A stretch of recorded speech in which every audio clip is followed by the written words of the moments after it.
In 1959, 9 young hikers set out for a winter trek in the frozen Ural Mountains of Russia. They were experienced, prepared, and full of life. But weeks later, their camp was found abandoned, the tent ripped open from the inside, supplies untouched, and their bodies scattered in the snow. Some half-dressed, some with broken bones, others with injuries too strange to explain. More than 60 years later, the Dyatlov Pass incident remains one of the world's most terrifying mysteries. The group was led by Igor Dyatlov, a 23-year-old engineering student at the Ural Polytechnic Institute.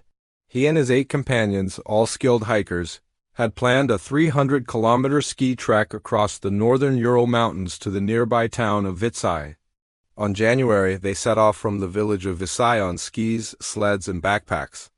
Their destination, Ural Mountain, which ominously translates from the local language as "don't go there." They planned to ski along the northern slopes, then ascend Ural, their highest peak at 1,400 meters. The weather was fine with visibility over 20 kilometers. They moved quickly across the deep snow. And 3 days later, they reached the wooded northern foothills of the mountain. On January, they made camp at the foot of the mountain in an area called Dyatlov Pass, named after their leader, where they hoped to rest before making the ascent the next day.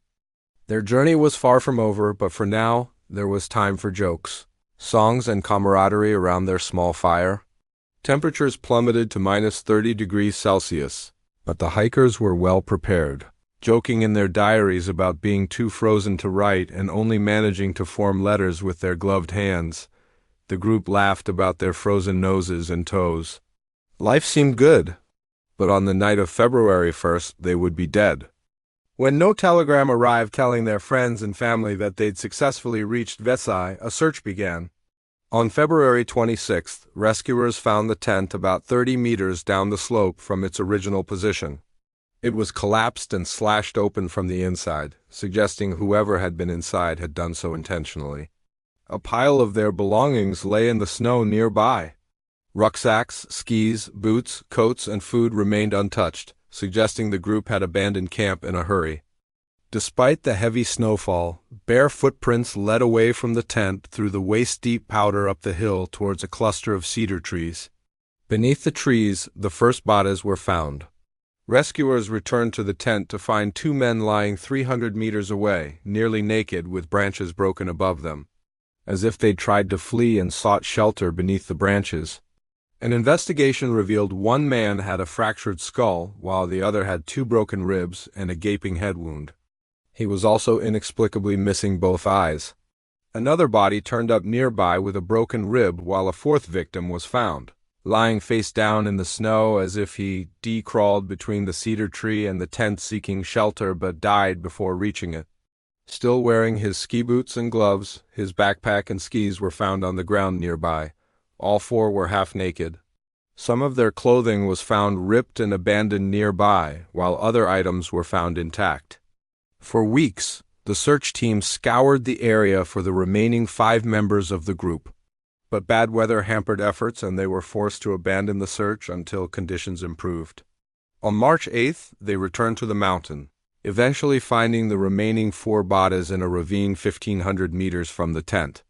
1 had a fractured skull, another had a broken rib, while a 3rd had extensive chest injuries, possibly caused by blunt force trauma or an animal attack. The woman's tongue was missing. She also had no eyes. Some of the group's clothing contained traces of radiation, suggesting they may have inadvertently stumbled upon a military testing ground. But when authorities checked the area, they found no evidence of this. Several theories have been proposed to explain what happened to the Dyatlov group. Did a sudden avalanche trap and kill them? While possible, this doesn't account for all the evidence. The area where they were found is an unlikely place for an avalanche. Plus, autopsies revealed none of them had ingested snow, which would have been the case had they been trapped and suffocated by a sudden rush of snow. What about infrasound? Infrasound is a low-frequency sound wave below the range of human hearing that can cause physical and psychological effects, including panic and hallucinations. Research has shown that infrasound waves can cause people to experience fear and anxiety without any conscious understanding of why. which could explain the terror that overcame them and the strange injuries they sustained trying to escape. This theory is supported by the fact that at least 7 of the victims showed signs of trauma consistent with running frantically, as if in terror of something. But who or what exactly they were running from remains unknown. A bizarre theory popular in Russia blames a Yeti attack, though it's never been proven to exist.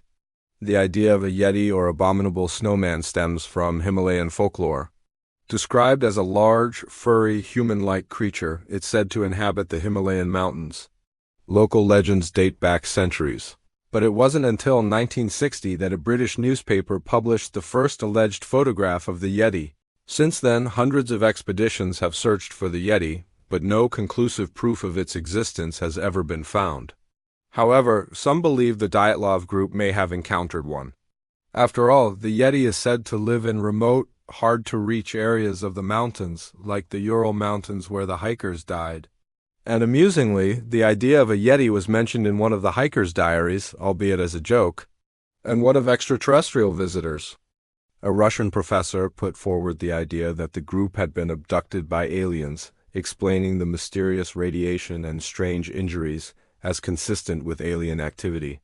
The apparent panic, the torn tent, and the lack of witnesses could all be explained if the group was attacked by a UFO. This theory is backed up by reports of orange glowing lights in the sky that night as well as the group's unfinished hike. Could they have been taken by aliens interested in studying human anatomy? The missing tongues and eyes are particularly disturbing and might have been removed by extraterrestrials for study.